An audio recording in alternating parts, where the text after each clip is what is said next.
माननीय मुख्यमंत्री डॉक्टर मोहन यादव जी के साथ जिनका सम्मान करते हुए प्रदेश स्वयं सम्मानित हो रहा है, पद्म भूषण युक्त तुलसी पंडित राम किंकर उपाध्याय राष्ट्रीय पुरस्कार से अलंकृत किए जाएंगे पंडित परम पूज्य स्वामी गोविंद गिरि जी महाराज। तो दीप प्रज्वलन का अनुष्ठान हो रहा है। शास्त्र कहते हैं शुभम करोति कल्याणम आरोग्यम धन संपदा शत्रु बुद्धि विनाशाय दीपक ज्योति नमोस्तुते। सभी तरह से शुभ और कल्याण करने वाली दीप ज्योति, आरोग्य प्रदान करने वाली दीप ज्योति, अंधकार से प्रकाश की ओर ले जाने वाली दीप ज्योति, जिसे हम प्रज्वलित करते हैं और प्रणाम करते हैं और प्रकाश की आकांक्षा करते हैं। दीप प्रज्वलन, और जैसा कि ये गोस्वामी तुलसीदास जी के जयंती पर आयोजित 2 दिवसीय समारोह है, तो तुलसी जी के चित्र पर पुष्पांजलि अर्पण भी अतिथियों के द्वारा किया जा रहा है। यह अनुष्ठान मानस भवन का ये पवित्र हॉल, जोरदार तालियां आप सबकी ओर से। आपके बीच मंच पर अत्यधिक व्यस्तता के बीच परम पूज्य स्वामी गोविंद गिरि जी महाराज का शुभागमन हुआ है। हम उनका अभिनंदन करते हैं और हम अनुरोध करते हैं आसन ग्रहण करने के लिए पूज्य दीदी मंदाकिनी जी। और इस अवसर पर श्री रघुनंदन शर्मा जी से आग्रह है मंच पर स्थान ग्रहण करें, अध्यक्ष तुलसी मानस प्रतिष्ठान। और हमारे बीच आदरणीय श्री शिवशेखर शुक्ला प्रमुख सचिव संस्कृति। हम प्रमुख सचिव महोदय से आग्रह करते हैं कि मंचासीन अतिथियों का स्वागत पुष्पगुच्छ से करें।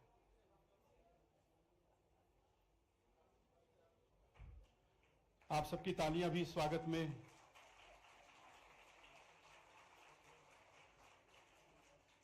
आदरणीय दीदी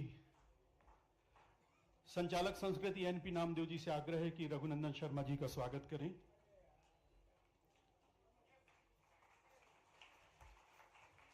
और शब्दों से स्वागत के लिए, स्वागत उद्बोधन के लिए हम आग्रह करते प्रमुख सचिव संस्कृति श्री शिवशेखर शुक्ला जी से, कृपया मंच पर।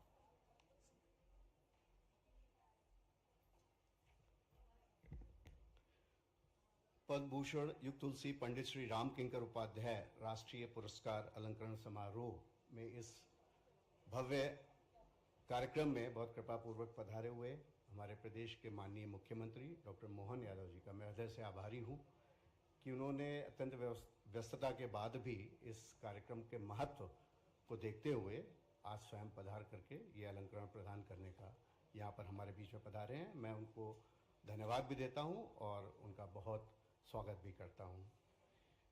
आज हम पद्म भूषण युक्त तुलसी पंडित राम किंकर राष्ट्रीय उपाध्याय पुरस्कार के दूसरे वर्ष का आयोजन कर रहे हैं और यह हमारे लिए बहुत ही गर्व और श्रद्धा का विषय है कि हम ऐसे विद्वान संत को आज स्मरण कर रहे हैं जिनका जीवन भारतीय संस्कृति, अध्यात्म और लोक मंगल के प्रति समर्पित रहा। आपको ये बताते हुए बहुत प्रसन्नता हो रही है कि पंडित राम किंकर उपाध्याय जी न केवल एक महान विचारक, अध्येता और वक्ता थे, बल्कि वे युग धर्म के प्रवक्ता भी थे। आपने अपने चिंतन और लेखन के माध्यम से भारतीय परंपरा, वेद, उपनिषद, तुलसी साहित्य और रामकथा की न केवल व्याख्या की, बल्कि उसे जन जन तक सहज रूप में पहुंचाया। आज हमारे बीच में विशेष रूप से उपस्थित पूज्य दीदी मंदाकिनी जी भी हैं, जो प्रतिवर्ष तुलसी जयंती पर यहाँ पर रामकथा का प्रवचन करती हैं। हम सबको उसका आनंद मिलता है और आपकी प्रेरणा से भी ये मैं कहूँगा इस प्रकार के भव्य आयोजन मानस भवन में निरंतर होते रहते हैं और आप पंडित राम किंकर उपाध्याय जी की मानस पुत्री और बहुत सुयोग्य शिष्या हैं। मैं आपका संस्कृति विभाग की ओर से हार्दिक स्वागत करता हूँ। बहुत ही श्रद्धापूर्वक मैं परम पूज्य स्वामी गोविंद देव गिरि जी महाराज, जिन्होंने हमारे इस आग्रह को स्वीकारा और ये अलंकरण ग्रहण करने के लिए अपनी सहमति दी। आज वो एक बहुत ही शॉर्ट नोटिस पे और त्वरित उन्होंने निर्णय लेते हुए आज यहाँ पे पधारे हैं। मैं उनका संस्कृति विभाग मध्य प्रदेश शासन की ओर से हृदय से आभारी भी हूँ और बहुत स्वागत करता हूँ। हमारे बीच में रघुनंदन लाल शर्मा जी हैं, जिन्होंने मानस भवन को एक बहुत ही एक्टिव कल्चरल सेंटर के रूप में विकसित करने में बड़ी अहम भूमिका अदा की है और आज इस कार्यक्रम के विशेष आयोजन के लिए ये भवन भी हमें और यह स्थान भी उपलब्ध कराया और ये अवसर भी उपलब्ध कराया कि आज हम तुलसी जयंती के अगले दिवस ये अलंकरण यहाँ पर प्रदान कर सकें। मैं आदरणीय शर्मा जी का हृदय से आभारी हूँ। आज इस कार्यक्रम में आप सभी लोग यहाँ पधारे, इस अलंकरण समारोह के साक्षी बन रहे हैं। मैं आप सबका बहुत हृदय से आभारी हूँ और स्वागत करता हूँ। धन्यवाद। धन्यवाद प्रमुख सचिव महोदय। और अब पूज्य दीदी मंदाकिनी श्री राम किंकर के आशीर्वचनों के लिए हम उनसे आग्रह करते हैं कार्डलेस माइक्रोफोन वहां उपलब्ध करा दें। पूज्य दीदी। श्री राम। बोलिए श्री सद्गुरुदेव भगवान की। इतना दिव्य अलंकरण समारोह और हमारे यहाँ जो दिन विभूतियां बैठी हुई हैं, भोपाल नगर के सभी रामानुरागी पूरा उत्साह का प्रदर्शन दे। बोलिए सियावर रामचंद्र भगवान की। पूज्यपाद गोस्वामी तुलसीदास जी महाराज की। भारत माता की। सत्य सनातन धर्म की। बोलिए नर्मदे मात की। ओम मंगल मूर्तये नमः गणाधिपतये नमः। वंदे बौद्धमयं नित्यं गुरुं शंकर रूपिणो यमाश्रितो हि वक्रोऽपि चंद्र सर्वत्र वंद्यते। हरि ओम श्री गुरुभ्यो नमः। हरि ओम। शांति शांति शांति। प्रभु के मंगलमय नाम स्मरण के साथ सर्वप्रथम अपने पूज्यपाद प्रातस्मरणीय श्री सद्गुरुदेव भगवान की अत्यंत कृपामयी, प्रकाशमयी, ज्ञानमयी, आनंदमयी, रसमयी उपस्थिति को यहाँ पर प्रत्यक्ष रूप से अनुभव करती हुई उनकी चिन्मयी चेतना नमन करते हुए उनके श्री पुनीत पाद पद्मों में अपनी प्रणति अर्पित करती हूँ। तत्पश्चात मंचासीन तपोनिष्ठ ज्ञान मूर्ति पूज्य स्वामी श्री गोविंद देव गिरी जी महाराज, मध्य प्रदेश सरकार के परम यशस्वी सम्माननीय मुख्यमंत्री स्नेहास्पद श्री मोहन जी यादव और तुलसी मानस प्रतिष्ठान के अपने ही श्री आदरणीय श्री रघुनंदन जी शर्मा,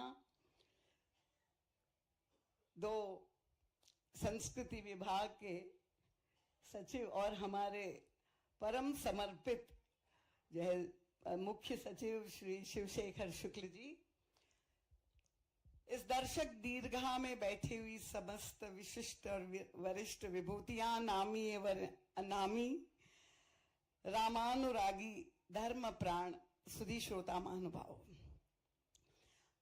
पूज्य स्वामी जी के चरणों में कोटिशः नमन करती हूँ और आप सबका अभिवादन करते हुए आप सबके चरणों में बार बार नमन, वंदन और प्रणाम करती हूँ। ये परम सौभाग्य का के क्षण है। अब सौभाग्य कहूं कि कोटि भाग्य कहूं, अगर आप मेरी जो दृष्टि है और आप यदि उससे सहमत है तो अवश्य समर्थन करें, क्योंकि मुझे अभी जो अनुभूति हो रही है कि पवित्र सावन मास और उसमें भगवान श्री महाकाल की नगरी से भगवान महाकालेश्वर के प्रतिनिधि के रूप में साक्षात हमारे यहाँ मुख्यमंत्री जी विराजमान है और आए हुए हैं श्री रामलला सरकार के कोषाध्यक्ष और हमारे राष्ट्र की ऋषि महर्षि परंपरा के एक शीर्षस्थ संत को सम्मानित करने के लिए। तो ये अद्भुत क्षण है जहां मैं देख रही हूं कि दैवीय दर्शन हो रहा है। मैं बहुत बहुत साधुवाद देना चाहूंगी मध्य प्रदेश सरकार और हमारे सुयोग्य यशस्वी मुख्यमंत्री जी के नेतृत्व में जो हमारे पौराणिक धर्म, हमारी संस्कृति और हमारे राष्ट्र में जो अलग अलग प्रकल्प चलाए जा रहे हैं उसका वर्णन करने का समय नहीं है, पर जिस तरह से, क्योंकि हम लोग सब अनुभव कर रहे हैं, महाकाल मंदिर में प्रभु का दर्शन करने जाए तो ऐसा विलक्षण परिवर्तन हो गया है, ऐसा लगता ही नहीं कि इस लोक में हम लोग हैं। चाहे वह ओरछा मंदिर हो, तो धर्म और संस्कृति के संरक्षण में ये मध्य प्रदेश सरकार जो अथक प्रयास कर रही है, मुझे लगता है कि शायद ही किसी प्रांत में भारतवर्ष में इतना प्रयास हो रहा, और ये परम आवश्यक है, क्योंकि आज वर्तमान समय में ये जो पाश्चात्य संस्कृति की आंधी चली हुई है, ऐसी स्थितियों में अगर हम चाहते हैं कि अपनी भावी पीढ़ी और राष्ट्र के भविष्य को सुरक्षित करें, तो ये वैदिक पुरातन संस्कृति को हम आधुनिक विज्ञान और टेक्नोलॉजी के माध्यम से सबके लिए सुलभ कर दे। और मुझे ऐसा लगता है कि ये जो अलंकरण समारोह है, ये इसी दिशा में एक बहुत ही महत्वपूर्ण मील का पत्थर साबित होगा, क्योंकि ये धर्म क्षेत्र में और आध्यात्मिक व्योम में अनेक विभूतियों को अनुप्राणित करेगा कि एक उत्कृष्ट जीवन के लिए, धर्म और समाज के लिए, राष्ट्र के लिए समर्पित हो करके वे अनुप्राणित हो। तो मुझे विश्वास है कि ये अलंकरण समारोह लोक मंगल और राष्ट्र मंगल के लिए जो है बहुत बड़ा एक सफल प्रयास है, होगा। जहां तक हमारे गुरुदेव की बात है, जिन्होंने 18 वर्ष की आयु से प्रारंभ करके 60 वर्ष निरंतर 365 दिवस 12 महीने पूरे देश और विदेश, गांव-गांव में जाकर के श्री राम जो राष्ट्र मंगल के प्रतीक है, वो प्रभु का सुयश गान करते हुए उन्होंने धर्म और राष्ट्र की इतनी बड़ी मूल्यवान सेवा की। और आप देखिए, ये ऐसा कीर्तिमान शायद ही किसी के जीवन में दिखाई दे। प्रत्येक स्थान पर हर वर्ष कथा की परंपरा बन गई, और जहां जहां परम पूज्य महाराज श्री के श्री चरण पड़े, एक लंबी परंपरा 50 वर्ष 60 वर्ष भोपाल का इतिहास तो अभी आपने आदरणीय श्री रघुनंदन जी से सुना कि 50 वर्ष से निरंतर इसी मंच पर परम पूज्य महाराज श्री की विचारधारा से प्रवचन चल रहा है। और परम पूज्य महाराज श्री को जब लीला संवरण करनी थी, ये भी एक विलक्षण संयोग, वर्ष भर एक परिव्रजक की भांति भ्रमण करते हुए लीला संवरण करने के लिए अयोध्या पहुंच गए और अयोध्या की भूमि में समाधिस्थ हो गए। और गत वर्ष हमने परम पूज्य महाराज श्री का शताब्दी वर्ष मनाया था, यहां भी हम लोगों ने मनाया था। और ये कितना विलक्षण संयोग है। किसी ने मुझे पूछा कि महाराज श्री वर्ष भर भ्रमण करते थे, राम के ऐसे नैष्ठिक भक्त थे, क्या अयोध्या में कभी वास नहीं किया? मैंने कहा परम पूज्य महाराज श्री मानस गाते ही नहीं थे, वो तो मानस जीते थे, और वे जहां जहां जाते थे वहीं अयोध्या बन जाती थी, उन्हें अयोध्या में रहने की आवश्यकता नहीं थी। और ये कितना विलक्षण संयोग है कि परम पूज्य महाराज श्री के शताब्दी वर्ष में भगवान श्री राम लला 500 वर्ष से जो संघर्ष चल रहा था वो गत वर्ष सन 2024 में उनका राम मंदिर स्थापित हुआ और ऐसा लग रहा है कि मानो स्वयं भगवान श्री राम लाला जो विराजमान हो गए वो गुरुदेव भगवान की शताब्दी मनाने के लिए ही वहां पर जो है विराजमान हो गए। और महाराज श्री का 100वां जन्मदिन 1 नवंबर 2024 को दीपावली का पर्व था। और आप जानते हैं अयोध्या के कण कण में जहां ऐसी रोशनी भर गई थी, ऐसा लग रहा था कि अयोध्या की माटी इसमें परम पूज्य गुरुदेव समाधिस्थ है, वो परम पूज्य एक दिव्य संत की शताब्दी मनाने के लिए एक महान प्रकाशोत्सव मनाया जा रहा था पूरी अयोध्या में। ऐसा अद्भुत दृश्य था।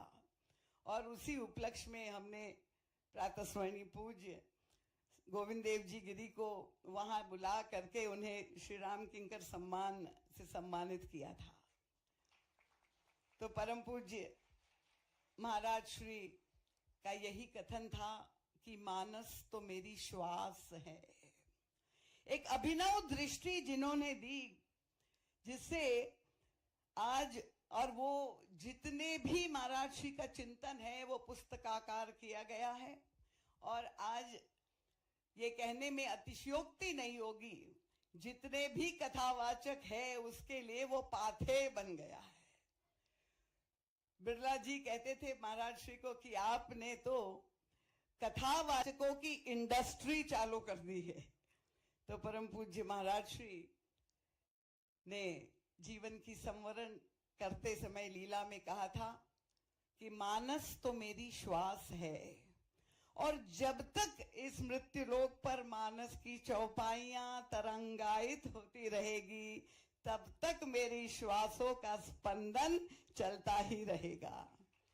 तो ऐसे मनीषी जिन्होंने अपना संपूर्ण जीवन धर्म के लिए, राष्ट्र के लिए समर्पित कर दिया, उनकी स्मृति को और भावी पीढ़ी को प्रेरित और अनुप्राणित करने के लिए ये जो अलंकरण समारोह हमारे मध्य प्रदेश सरकार के द्वारा जो है तय हुआ है, तो मैं पुनः पुनः बहुत बहुत बधाई देती हूँ।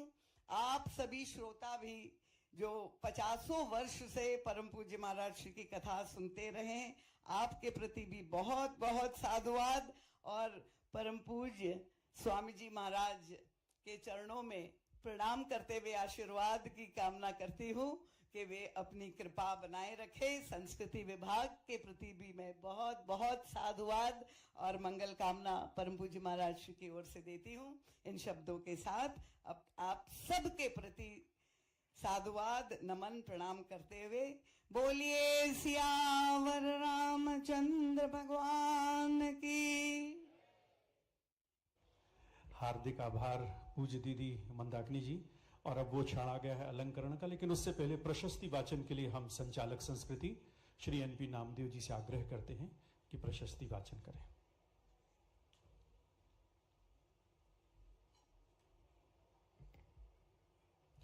सर्वप्रथम सम्मानित मंच को नमन। परम पूज्य स्वामी गोविंद देव गिरी जी महाराज ने अल्प आयु में ही गीता और श्रीमद् भागवत कथा का प्रवचन करना आरंभ किया। आपके यहाँ पीढ़ियों से श्रीमद् भागवत कथा के प्रवचन की परंपरा रही है। आपने विधिवत शिक्षा महाराष्ट्र तथा वाराणसी में प्राप्त की है। आपने काची कामकोटी शंकराचार्य पीठाधीश्वर पूज्य स्वामी जैन सरस्वती महाराज से अनुग्रह दीक्षा तथा महामंडलेश्वर परम पूज्य गुरुदेव स्वामी श्री सत्यमित्रानंद गिरी महाराज से संन्यास दीक्षा ग्रहण की है। आप श्रीमद् भागवत, श्री रामचरित, महाभारत, उपनिषद, योग वशिष्ठ, देवी भागवत, श्री हनुमान कथा, श्री शिवपुराण, भरत भक्ति कथा, वेद कथा एवं अन्य कई शास्त्रों, ग्रंथों एवं चरित्रों पर वाचन करते हैं। पूज्य स्वामी जी का संस्कृत, हिंदी, मराठी, अंग्रेजी, मारवाड़ी और गुजराती भाषाओं पर एकाधिकार है। मध्य शासन संस्कृत विभाग सुप्रतिष्ठित आध्यात्मिक गुरु परम पूज्य स्वामी गोविंद देव गिरी जी महाराज को रामायण, श्रीमद् भागवत गीता एवं अन्य प्राचीन धर्म ग्रंथों के माध्यम से सामाजिक, धर्मार्थ और आध्यात्मिक जागरूकता के संदेश को जन जन तक पहुंचाने एवं उत्कृष्ट प्रतिमानों के लिए वर्ष 2025 के पद्म भूषण युग तुलसी पंडित श्री राम किंकर उपाध्याय राष्ट्रीय पुरस्कार से सादर विभूषित करता है। और अब पद्म भूषण युग तुलसी पंडित राम किंकर उपाध्याय राष्ट्रीय पुरस्कार से अलंकृत करने के लिए हम आग्रह करते हैं मुख्यमंत्री महोदय से कि परम पूज्य स्वामी गोविंद गिरी जी महाराज का सम्मान उन्हें ये राष्ट्रीय पुरस्कार भेंट कर करने की कृपा करें। आप सबकी जोरदार तालियां। अंगवस्त्र, श्रीफल, सम्मान पट्टिका और राशि। ये अविस्मरणीय क्षण मानस भवन प्रतिष्ठान के लिए भी और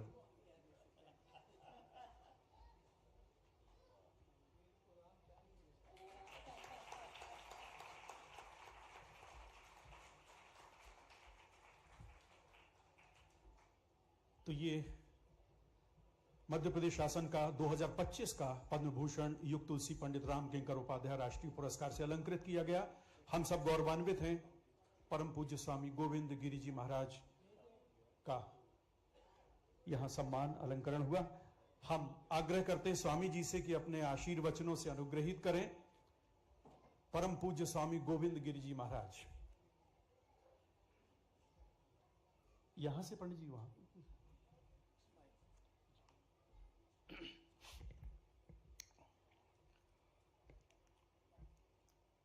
वर्णानाम अर्थसंघानाम रसानां छंदसामपि मंगलानां च कर्तारौ वंदे वाणी विनायकौ। नमामि सद्गुरुं शांतं सच्चिदानंद विग्रहं पूर्ण ब्रह्म परानंदम ईशमानंदी वल्लभम प्रपन्न पारिजाताय तोत्रवेत्रैकपाणये ज्ञानमुद्राय कृष्णाय गीतामृतदुहे नमः। माधुर्य रसकल्लोलां शिवशक्त्यैकरूपिणीं अमृतानुभवार्थाय वंदे ज्ञानेशनंदिनीं। यस्य वेदमयी वाणी, यस्य देवमयी तनुः, यस्य ब्रह्ममयी दृष्टिः, स गुरुः पातु मां सदा। आपदामपहर्तारं दातारं सर्वसंपदां लोकाभिरामं श्रीरामं भूयो भूयो नमाम्यहम्। आज के इस मंगल में क्षण में अपनी उस संपूर्ण भारतीय परंपरा को मैं याद कर रहा हूं, जो परंपरा संपूर्ण विश्व में अन्यतम परंपरा है। सारे देश अच्छे ही है और हम धरती माता की जय कहा ही करते हैं, लेकिन धरती माता के ऊपर भी भारत माता की जय एक विशेष भाव रखता है, क्योंकि यही वह देश है जिस देश ने संपूर्ण सृष्टि को संस्कृति प्रदान की है। वेदों के बारे में डॉक्टर विंटरज ने लिखा है कि no power on earth can decide the dates of Vedas. इतनी प्राचीन वह परंपरा और उस परंपरा का संपूर्ण सार हम लोगों को कहीं प्राप्त होता है तो वह भगवान श्री राम के मंगलमय चरित्र में प्राप्त होता है। रामो विग्रहवान धर्मः, यह स्वयं महर्षि वशिष्ठ मुनि का वाक्य है, जो भगवान श्री राम के गुरुदेव रहे थे। क्या है भगवान Shri Ram? All moral values personified, that is Ram. भगवान श्री राम का अर्थ सारे के सारे गुणों का एक स्थान में दर्शन ऐसा होता है। और हमारी परंपरा की सबसे बड़ी विशेषता यह रही है कि इस परंपरा ने सर्वदा जीवन मूल्यों को धर्म कहा है, जीवन मूल्यों को धर्म माना है। धृति क्षमा दमोस्तेयम शौचम इंद्रिय निग्रह धीर विद्या सत्यम अक्रोधः दशकम धर्म लक्षणम। भगवान मनु ने इन 10 मूल्यों को धर्म कहा है, और वे सारे के सारे मूल्य और इससे भी अधिक मूल्य हम लोगों को यदि एक स्थान में दृष्टिगत होते हैं तो वे भगवान श्री राम के जीवन में दृष्टिगत होते हैं। और इसलिए हमारी परंपरा ने कहा धर्म को जानने के लिए बहुत आपको कष्ट उठाने की आवश्यकता नहीं है। राम को जानो, धर्म अपने आप आपके ज्ञान में आ जाएगा। राम जैसा बनने का प्रयास करो, आपका जीवन धर्ममय अपने आप हो जाएगा। रामादिवत वर्तितव्यम, ये हमारी संस्कृति का डिंडिम है। और उस भगवान श्री राम का अवतरण जो हुआ वह केवल राक्षसों का वध करने के लिए नहीं हुआ। भगवान श्री राम ने राक्षसों का वध तो किया, किंतु श्रीमद् भागवत में हनुमान जी महाराज कहते हैं, ठाकुर आपका आगमन राक्षसों के वध के लिए नहीं हुआ, राक्षसों का ही वध करना था। तो भगवान श्री राम से भी भिन्न, रावण से अधिक बलवान कम से कम 3 लोग तो ही अवनी तल पर उपस्थित थे। हम जानते हैं बाली को, हम जानते हैं सहस्त्रार्जुन को, हम जानते हैं भगवान परशुराम को। ये तीनों भी रावण से अधिक बलशाली थे। इसलिए रावण के वध के लिए भगवान को आने की आवश्यकता नहीं थी। भगवान पधारे थे लोगों को शिक्षा प्रदान करने के लिए। मर्त्यावतारस्त्य मर्त्य शिक्षणम रक्षो वधायै न केवलम विभोः। मर्त्यावतारस्त्य मर्त्य शिक्षणम, मर्त्य शिक्षणम, प्रभु आपका आगमन लोगों को शिक्षा प्रदान करने के लिए। काहे की शिक्षा प्रदान करनी है लोगों को? कंप्यूटर साइंस की, संगीत की, आयुर्वेद की, फिजिक्स की, केमिस्ट्री की, मैथमेटिक्स की, किसकी करनी है? ये सारे हम कहीं से भी सीख सकते हैं, लेकिन भगवान श्री राम जो सिखाना चाहते हैं वो धर्म सिखाना चाहते हैं। और धर्म क्या होता है, मनुष्य का मनुष्य के साथ व्यवहार कैसा होना चाहिए, यह तो धर्म का विषय है। और यह यदि जानना है तो राम कथा के अलावा अन्य कोई भी विकल्प नहीं है। यह बात हमारे ध्यान में आनी चाहिए। एक विचारक ने बड़े सही शब्दों में कहा, विज्ञान ने हम लोगों को पंछियों की भांति आकाश में से उड़ना सिखा दिया, विज्ञान ने हम लोगों को जलचरों की भांति पानी में से तैरना सिखा दिया, लेकिन विज्ञान हम लोगों को जमीन के ऊपर आदमियों के साथ व्यवहार कैसा करना चाहिए यह सिखा नहीं सकता है। यह सिखाने के लिए रामायण की आवश्यकता है। भारतीय संस्कृति का जो केंद्रीभूत संचित धन है वह धन रामायण के रूप में है। बिना वेदम, बिना गीताम, देखो विकास की बात तो हम करते हैं, लेकिन हम मुख्यमंत्री महोदय का और हमारे सम्माननीय प्रधानमंत्री महोदय का स्वागत, अभिनंदन पुनः पुनः इसलिए करते हैं कि उन्होंने विकास के साथ साथ हमारी संपूर्ण जो परंपरा है उस परंपरा के संरक्षण की बात की है। विकास तो होना चाहिए, विरासत को भूल करके विकास नहीं होना चाहिए। विरासत के साथ विकास, यह इन लोगों का डिंडिम है और इसलिए इस विरासत को जानना भी आवश्यक है। बिना वेदम, बिना गीताम, बिना रामायणीम कथाम, बिना कविम कालिदासम भारतम भारतम नहीं। भारत की विशेषता ये सारी परंपरा है। इन सारे जीवन मूल्यों को हम साकार भगवान श्री राम में देखते हैं। भगवान श्री राम का अतीव दिव्य प्रतिपादन महर्षि वाल्मीकि ने किया, लेकिन महर्षि वाल्मीकि के पश्चात यदि उसका अत्यंत सरलीकृत रूप हम लोगों को देखने मिलता है वो गोस्वामी तुलसीदास जी महाराज में देखने मिलता है।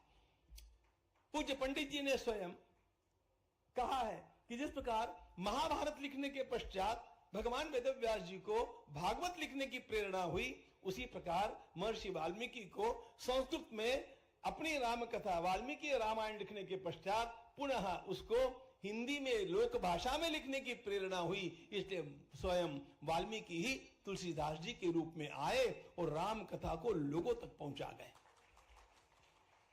यह पूज्य पंडित जी का ही वाक्य है।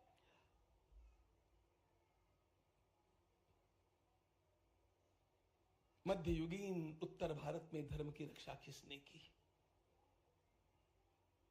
पापी आक्रांताओं ने इस देश को बर्बाद करने के लिए क्या क्या नहीं किया। मुगलों का आक्रमण राजकीय आक्रमण नहीं था। मुगलों का आक्रमण हमारी सारी संस्कृति को ध्वस्त करने के लिए था और इसलिए मंदिरों को तोड़ना, मूर्तियों को खंडित करना, महिलाओं के ऊपर अत्याचार करना, धर्मांतरण मतांतरण न करने वाले लोगों की कत्ल करना, इस प्रकार का संपूर्ण विध्वंसक एक अभियान हमारे देश में निरंतर सदियों तक चला। आपको इतिहास का एक सिद्धांत बतला देता हूं। यह इतिहास का सर्वमान्य सिद्धांत है कि इस्लाम का शासन जहां लगभग 80 वर्षों तक चल गया, वह देश अपनी संस्कृति को नहीं बचा पाया। ऐसा कोई भी देश अपनी संस्कृति को बचा नहीं पाया। और सारे इतिहासविद एक बात कहते हैं, the only exception is India. सदियों तक यहां उनका शासन रहने के पश्चात भी हम आज पुनः खड़े हैं, और पुनः केवल खड़े नहीं हैं, 500 वर्षों के संघर्षों के पश्चात राम मंदिर पुनः खड़ा हो गया है। संपूर्ण इतिहास में, संपूर्ण जागतिक इतिहास में मुगलों के द्वारा तोड़े गए एक भी भवन का पुनर्निर्माण नहीं हुआ। यदि वो पुनर्निर्माण हुआ है तो अयोध्या में राम मंदिर का निर्माण हुआ है, ध्यान रखना। इसलिए श्री राम मंदिर का निर्माण यह राष्ट्र मंदिर के उत्थान का शुभारंभ है, इस प्रकार की हम लोगों की भावना है। मुख्य बात यह थी कि इन सदियों में इतना जब अत्याचार हो रहा था, उस समय धर्म की रक्षा किसने की? उस समय धर्म की रक्षा गोस्वामी तुलसीदास जी महाराज की चौपाइयों ने की।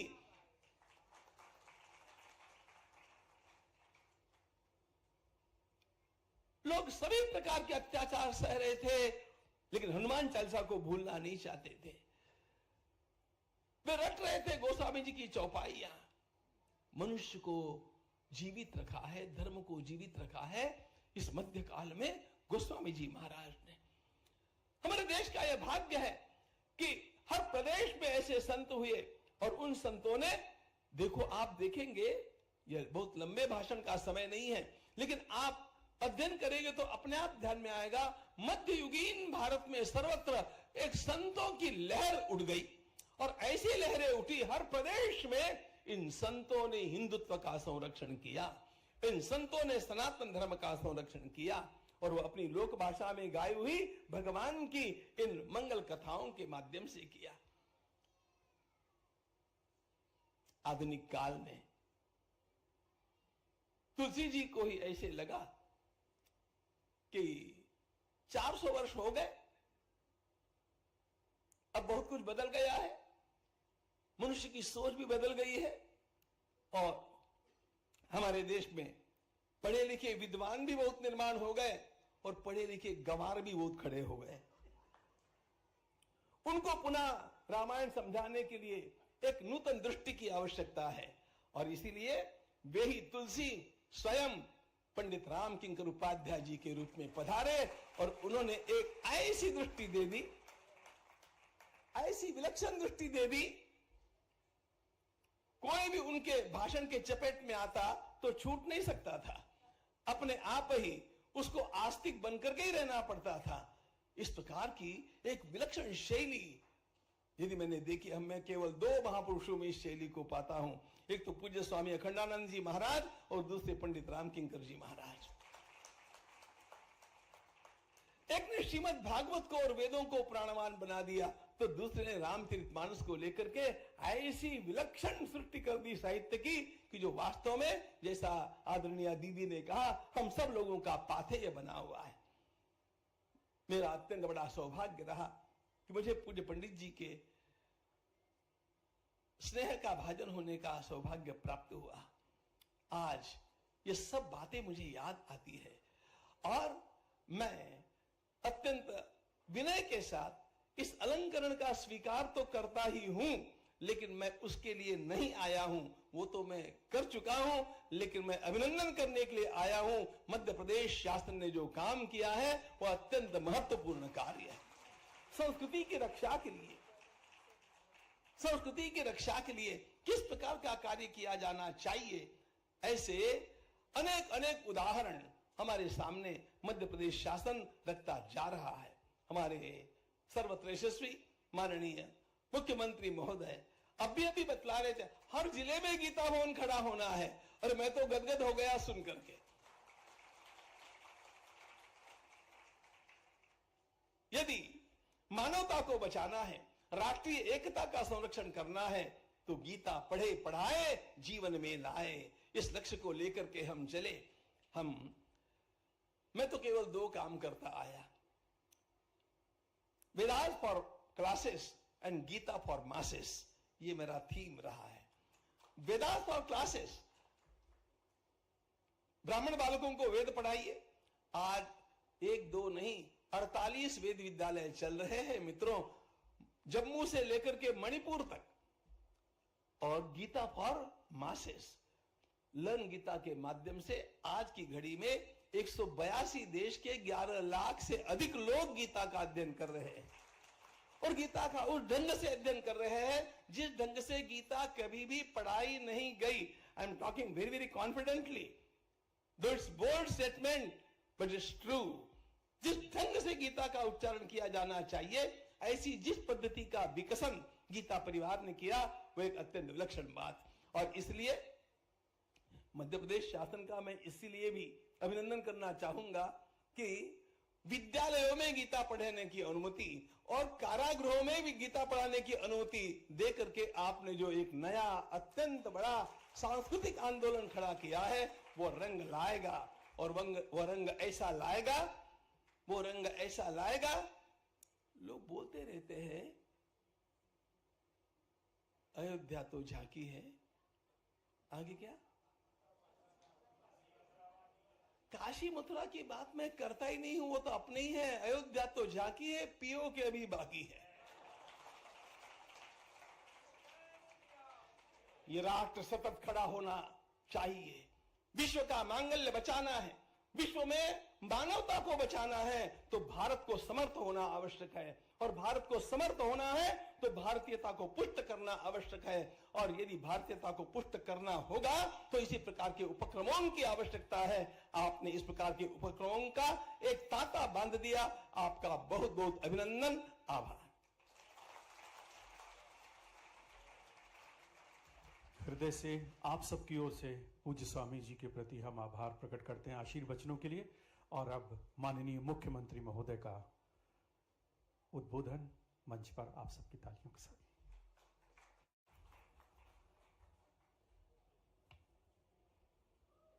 जय श्री राम। तुलसी जयंती का अद्भुत ये कार्यक्रम महर्षि तुलसीदास जी ने वास्तव में उनका 528वां जन्मोत्सव है, और महाराज जी ने क्या आनंद लाया। आनंद के साथ जोरदार पद्म भूषण परम पूज्य महाराज जी का अभिनंदन करें। मैं राज्य सरकार की ओर से उनका स्वागत करता हूं। आज का यह अवसर वास्तव में एक अद्वितीय बना है। मेरी अपनी ओर से पुनः महाराज जी को बधाई। यहाँ मंच पर विराजमान मंदाकिनी दीदी, आप तो मुझे लगता है भाई साहब हर बार माननीय रघु जी भाई साहब और हम सब दीदी को यहाँ से जोड़ करके ऐसा लगता है अपनी माँ को पाते हैं, हमारे लिए आनंद आ जाता है। ये हमारे लिए सौभाग्य की बात। इस अवसर पर हम सबके वरिष्ठ नेता और आश्रयदाता, इस संस्थान के भी उपाध्यक्ष हैं, मैं तो अध्यक्ष ही कहता हूँ भाई साहब, कार्य अध्यक्ष, कार्यकारी अध्यक्ष, लेकिन मुख्य अध्यक्ष माननीय रघुनंदन शर्मा जी, किसी संस्थान का अध्यक्ष। मैं सुन ही नहीं रहा हूं ना। ये जवाबदारी इतनी कठिन है कि इस शब्द का सुनने में थोड़े से कान बंद कर लो तो बहुत अच्छा रहेगा। क्योंकि एक कार्य अध्यक्ष के नाते से हमारी रोजमर्रा की गतिविधि के आधार पर किसी भी संस्थान की आत्मा शरीर के तरह है। ये बने हुआ स्ट्रक्चर तो निर्जीव है जब तक यहाँ गतिविधि संपन्न नहीं हो, और ये धड़कती आत्मा आपके पुरुषार्थ से इन कार्यक्रमों की शोभा बढ़ाती है। मैं आपका अभिनंदन करता हूँ, आपका स्वागत करता हूँ। संस्थान जीवंत होकर के भोपाल जैसी एक अलग प्रकार की रियासत के काल से, जहाँ लोग अपने त्योहार मनाने में डरते हैं, वहां हमारी रोज जयंतियां मनती, आनंद होता है। इससे बढ़िया क्या सौभाग्य की बात हो सकती। और संयोग भी ऐसा है कि ये तो लोकतंत्र है, भगवान की दया है, कई जन्मों के पुण्य है कि अभी हमारी लगातार सरकार चल रही है, लेकिन उस समय भी मुख्यमंत्री की नाक के नीचे जय जय श्री राम हो रहा है, इससे ज्यादा आनंद क्या होगा। उनके आवाज के साथ नीचे लेकर के ये कितना सुखद संयोग, ये पूरा मंच हमारे माननीय शिवशेखर शुक्ला जी पीएस कल्चर, इस अवसर पर सामने विराजमान माननीय विधायक भगवान दास सबनानी जी, यतीन्द्र जी, माननीय जिलाध्यक्ष सभापति किशन सूर्यवंशी जी, सभी वरिष्ठ जन, माताओं बहनों, मैं भगवान राम की लीलाओं के साथ तुलसीदास जी को देख करके जो आपने बात कही, इसका तालमेल मिलाने का प्रयास कर रहा था। और भगवान राम के जीवन में भी जो टर्निंग पॉइंट है, महाराज जी कभी आपसे सुनेंगे, मैं तो ऐसे ही प्रश्न करता हूं, एक घटना कभी कभी हमारे मन में वो प्रश्न कौंधता है कि कोई कारण से, ये तो आज जो पुरस्कार है उससे जोड़ करके देखें कि भगवान राम और लखन तो अपने महल में हैं, अगर विश्वामित्र नहीं लेने आते उनको तो क्या होता है। वो जो घटना है केवल हमको एहसास कराती है। सारी रामायण की जो भी अपन माने, मैं संज्ञा तो क्या दूंगा, छोटा सा कार्यकर्ता हूं, लेकिन अगर विश्वामित्र जी की दृष्टि और विश्वामित्र जी के उस पूरे घटनाक्रम को हम ध्यान देंगे, वो सब कुछ दिख जाएगा।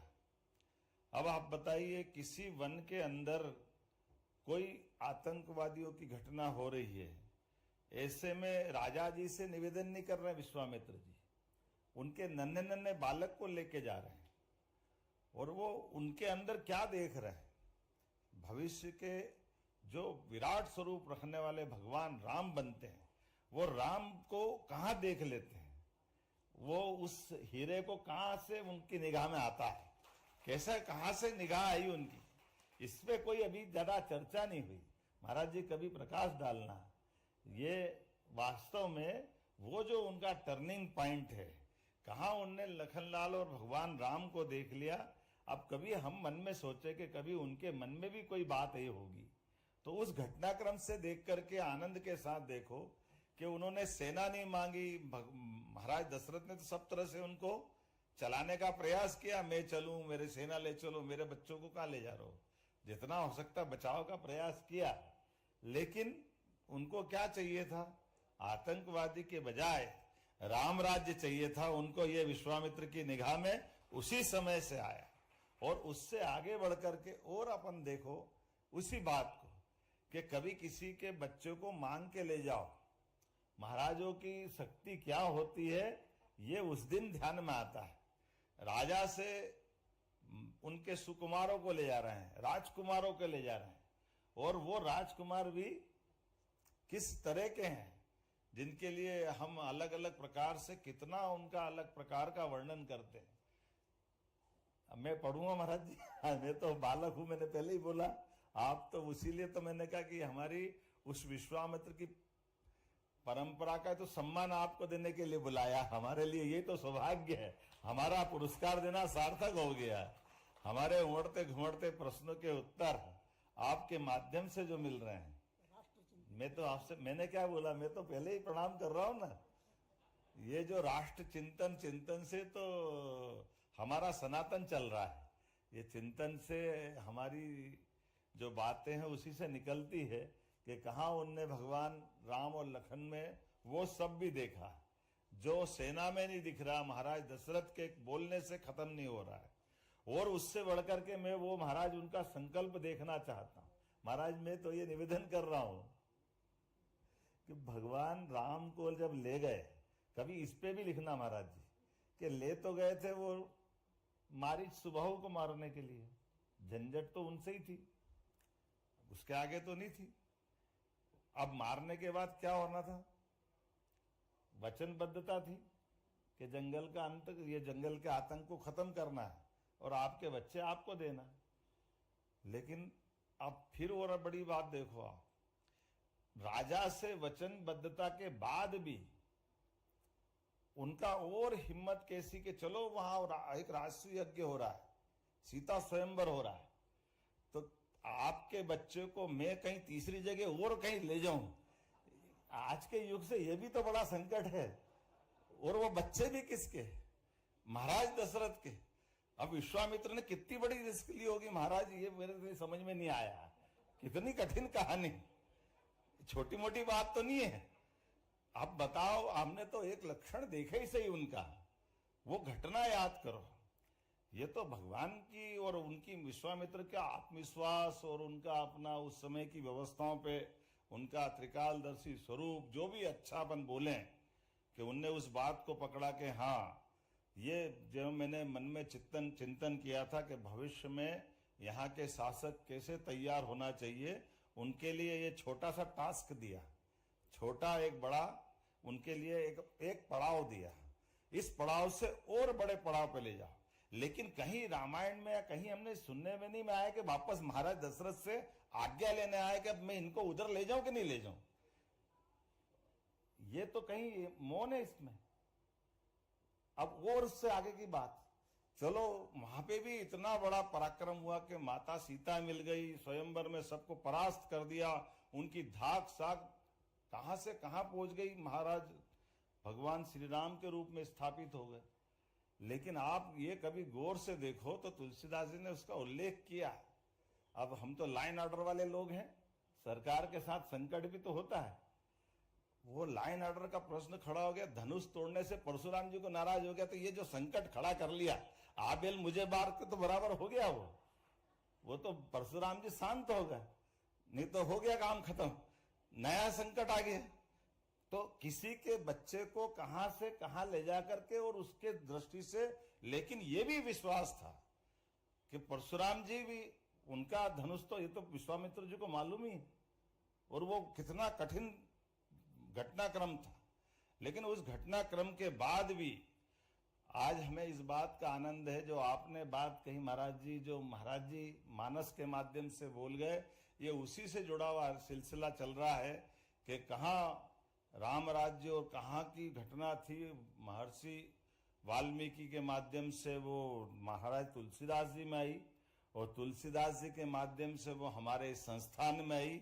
ये हमारी गुरु परंपरा, ये आपकी वो मानस की परंपरा, कि इस परंपरा से जिस प्रकार से लोक कल्याणकारी एक एक बातों में राम राज्य हम जब देखना चाहते हैं, तो राम राज्य को लाने के लिए अपनी भाषा में तुलसीदास जी ने जो घर घर रामायण पहुंचाने का प्रयास किया है, मैं तुलसीदास जी को भी नमन करता हूं, उनको प्रणाम करता हूं आज के इस घटनाक्रम के कारण।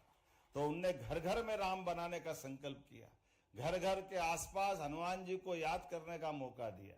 और हनुमान जी को आप कहीं भी किसी को कुछ आए नहीं आए, आपने सही कहा कि तुलसीदास जी का वो हनुमान चालीसा अपने आप शक्ति संपन्न बना देता। वो अपने आप में ऐसा लगता कि अग्नि मिसाइल, ब्रह्मोस मिसाइल सब मिल जाती है उसमें, जिसको जो चाहिए सब मिलता, कुछ नहीं बचता। और उससे आगे बढ़कर के अभी आपने राम की बात कही। अब मैं तो ये सोच ही रहा था महाराज जी कि आपको किस रूप में देखूं। आप भगवान राम के उस 500 साढ़े 500 साल के संघर्ष के बाद उस एक अद्वितीय घटना के उस ट्रस्ट के न्यासी भी बने, लेकिन उस न्यास के कोषाध्यक्ष बने। अब मैं कोष किसके पास देख रहा हूं, भगवान राम का कोष देख रहा हूं कि न्यास का कोष देख रहा हूं। ये कितनी सौभाग्य की बात, कितनी उज्जवल परंपरा है। क्या क्या देता है भगवान, जब देता तो दाता क्या कम होता है। जिसको राम मिल जाए वो कौन से कोष की बात करता है। तो जिसके कोषाध्यक्ष इतने बड़े न्यास के बन गए। और हमने ये भी देखा, ये 2025 तो गजब करने वाला है, ये अपने जीवन को धन्य कर देगा। इस 25 में 24 के बाद से एक साल के अंदर मंदिर बनने के बाद क्या होता है, ये भी उदाहरण बनता है महाराज जी, कि राम मंदिर बन के खड़ा होता है। राम मंदिर में आकर के ये लगभग 70 साल का एक अपना एक अलग प्रकार का घटनाक्रम है कि आजादी के तुरंत बाद हमारे लोगों को तो समझ में आ गई थी कि मोहम्मद गजनबी ने अगर सोमनाथ का मंदिर तोड़ा तो आजादी का मतलब फिर हमारे देवस्थान वापस आकाश से बात करते दिखाई देना चाहिए, वो वापस धूमधाम से पुनर्स्थापित होना चाहिए। वो दृश्य देखा था, लेकिन दुर्भाग्य के साथ तत्कालीन प्रधानमंत्री को समझ में नहीं आया। तो हमारे राम भक्त नरेंद्र मोदी जी को ध्यान में आया कि भूमि पूजन में भी जाना चाहिए, लोकार्पण में भी जाना चाहिए। और ये उनकी तपोनिष्ठ, उनकी दृष्टि का और अच्छा उदाहरण जो हमारे लिए, कि हमारे जैसे राजनेताओं को, हम तो कार्यकर्ता ही है, वो राजनेता तो है नहीं, लेकिन ये अपनी इस भावना से चलने वाले, केवल मंदिर का लोकार्पण भूमि पूजन पे वो मौजूद नहीं थे। हमको कहां दिखाई दे रहा है? हमको दिखाई दे रहा है इसी पहलगांव के अंदर, जब बहनों के सिंदूर पे हाथ लगाया तो दुश्मन को घर में घुस के मार के दिखाया। ये राम मंदिर की सार्थकता सिद्ध हुई। ये है हमारे अपने आज के दृष्टि से सच्चे अर्थों में तुलसीदास जी की, या हमारे इस पुरस्कार समारोह की, यह हमारे बीच में ऐसे अवसरों को दिलाने की दृष्टि, और यही परमात्मा ने कहा कि ऐसी दृष्टि में हमको सृष्टि देखना है। इसीलिए आपने ये बात सही, अच्छा उदाहरण दिया कि 80 साल तक जहां इस्लाम रह गया तो वहां वो अपना दोबारा किसी को पनपने नहीं देते। मुझे इस बात का आनंद है कि आज तो हमारी दो ही चुनौतियां हैं। आपने एक जिनका उल्लेख किया, वो 80 नहीं 800 साल हमारे यहाँ रह गए, और उनके भाई 200 साल रह गए, वो कुछ नहीं बिगाड़ पाए। ये हमारी अपनी विशेषता है, भारत की विशेषता है। कुछ बात है कि हटती मिटती नहीं हमारी, ये हमारे लिए सौभाग्य की बात। हमने इनको भी देखा, उनको भी देखा, और हमने आपको देखा तो सबको देख लिया। अब और कुछ नहीं बचने वाला। ये आनंद यही बरस रहा है, इसका एहसास हमको हो रहा है। इसलिए सरकार के नाते से मैं आज के इस गौरवशाली क्षण में अपने आप को सौभाग्यशाली मानता हूं, आपका अभिनंदन करता हूं। सरकार के माध्यम से जो हमसे बन पड़ा, सरकार के बनने के साथ ही कई सारे निर्णय महाराज जी हमने किए हैं। ये इसी प्रकार के निर्णय हैं। जब मैं शिक्षा मंत्री था, मुझे गर्व है इस बात का, फिर पुनः एक बार माननीय मोदी जी का अभिनंदन करें, जिनके माध्यम से हमारी शिक्षा नीति 2020 का तीसरा जो प्रारूप आया। 2 शिक्षा नीति तो कांग्रेस के शासनकाल में आई, एक 68 में आई, एक 86 में आई। केवल 8 और 6 का अंतर है, इधर रख दो या उधर रख दो, लेकिन कुछ नहीं हुआ। सच्चे अर्थों में जो शिक्षा नीति आई, तो हमने, मैं जब शिक्षा मंत्री था महाराज जी, तो हमने कहा कि भगवान आज के इस अवसर पर रामायण का वो महत्व है कि हाँ, हमारे बच्चों को ग्रेजुएट भी होना है, तो हमने रामायण के माध्यम से प्रारंभ कराया हमारे यहाँ पे उच्च शिक्षा विभाग में, शिक्षा नीति के आधार पर भगवान राम की, भगवान कृष्ण की सभी लीलाओं का, उनकी शिक्षा का हमारे वर्तमान के पाठ्यक्रम के साथ हमने उससे जोड़ने का प्रयास किया। और जब हमारी अब सरकार बनी, तो जैसे हमने कहा कि भगवान कृष्ण की जहां जहां लीला हुई, क्योंकि तुलसीदास जी का एक पक्ष दब जाता है। भगवान राम के बारे में तो उन्होंने कहा ही है, लेकिन कृष्ण भगवान के लिए भी लिखा है। कृष्ण गीतावली उनने लिखी, श्री कृष्ण गीतावली, अद्भुत गीतावली लिखी। ये तुलसीदास जी की तो बहुत सारी रचना है। उन रचनाओं के बारे में बात करो तो वाकई में लगता है कि एक व्यक्ति क्या क्या कर सकता है, कितने प्रकार से काम कर सकता है। तो मैं मान के चलता हूं आज उनको स्मरण करते करते, और जैसे हमारे मानस परम पूज्य राम किंकर जी महाराज के नाम पर ये जब हम पुरस्कार दे रहे हैं, तो मैं कुछ बातें जरूर बताना चाह रहा हूं कि हमने एक तरफ पूरे प्रदेश के अंदर नगरीय निकायों में गीता भवन बनाते हुए गीता भवन की रचना के लिए सरकारी आधार पर धनराशि देने का निर्णय भी किया है, और वहां उसका भाव भी है। कभी कोई हमको सीमित दायरे में देखे, उसके बजाय हमने कहा ये जो टाउन हॉल बनते थे, जिस टाउन हॉल में हमारी लाइब्रेरी भी होना चाहिए, वाचनालय भी होना चाहिए, सत्संग हॉल होना चाहिए, और हाँ, हमारी बात करने में शर्म क्यों होना चाहिए। इसलिए हमने कहा इससे बढ़िया नाम क्या हो सकता है। हम जानते हैं कि भगवान कृष्ण को मारने का पराक्रम तो यूपी में किया था, लेकिन पवित्र गीता का साक्षी तो मध्य प्रदेश से, अगर वो सांदीपनी आश्रम नहीं आते तो भगवान की मुख से ये गीता का शायद दुनिया इतना इस प्रकार का ग्रंथ नहीं देख पाती। तो इसको चिर स्थायी करने के लिए हमने गीता भवन की बात भी कही। भगवान की जहां जहां लीलाएं हो रही, उस लीलाओं के स्थान को भी हमने तीर्थ बनाने का निर्णय किया है हमारे अपने प्रदेश के अंदर। और महाराज जी आपके माध्यम से चाहेंगे, श्री राम वन गमन पथ की भी हमने योजना पे काम कर रहे हैं, लेकिन अब हमको थोड़ा भगवान कृष्ण के भी पद गमन की तरफ बढ़ना पड़ेगा। ये दोनों दो देवता ऐसे हैं जो भारत के नक्शे को सामने रखेंगे तो हम सब देखते हैं कि एक उत्तर से दक्षिण गया, एक पूरब से पश्चिम गया, राम और कृष्ण में पूरा देश समा गया, इसके बाहर कुछ होने वाला नहीं। ये हमारे लिए वर्तमान के समय में आपके मार्गदर्शन में बड़ा संकल्प आपके माध्यम से पूरा होगा। ऐसे कुछ निर्णय किए, जैसे उदाहरण के लिए मैंने गीता जयंती का अभी आपको जानकारी है कि यही वर्ल्ड रिकॉर्ड बना जब गीता जयंती थी भोपाल के इसी पुलिस ग्राउंड के अंदर बच्चों ने 7,000 से ज्यादा बच्चों ने अपने मुखारविंद से जब गीता का पाठ किया था तो हमको लगा कि ऐसा वास्तव में हमारा राज्य धन्य हुआ, अपनी धरा धन्य हुई। हमने इसीलिए भोपाल की राजधानी तो जरूर है, लेकिन राजधानी को विरासत से विकास के संकल्प की तरफ ले जाते हुए अभी हमारे राज्य के गौरवशाली पक्षों को जोड़ते हुए हमने कहा कि हमारे यहाँ 1000 साल पहले राजा भोज हुए जिनके नाम पर भोपाल है, तो एक द्वार उनका बना रहे हैं, क्योंकि राजा भोज से हमारी सनातन संस्कृति के सभी पक्ष जुड़ते हैं। लेकिन उनसे 1000 साल पहले और विक्रमादित्य भी है, तो एक द्वार का नाम विक्रमादित्य करके उसका भी भूमि पूजन बहुत जल्दी करने वाले हैं।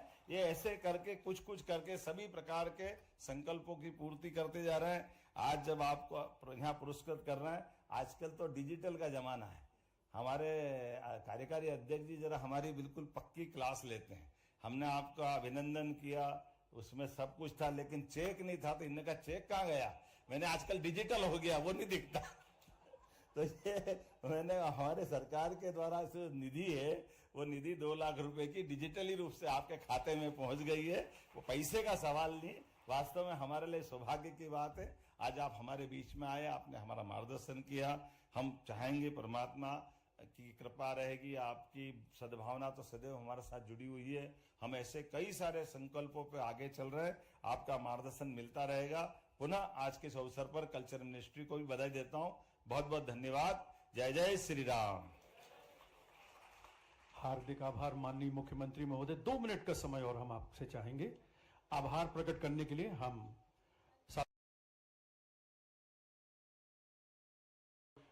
कार्यकारी अध्यक्ष मानस भवन रघुनंदन जी। भाई ये उठ के जाओगे तो मेरे को तकलीफ होगी, क्योंकि मैं भी कभी कभी बात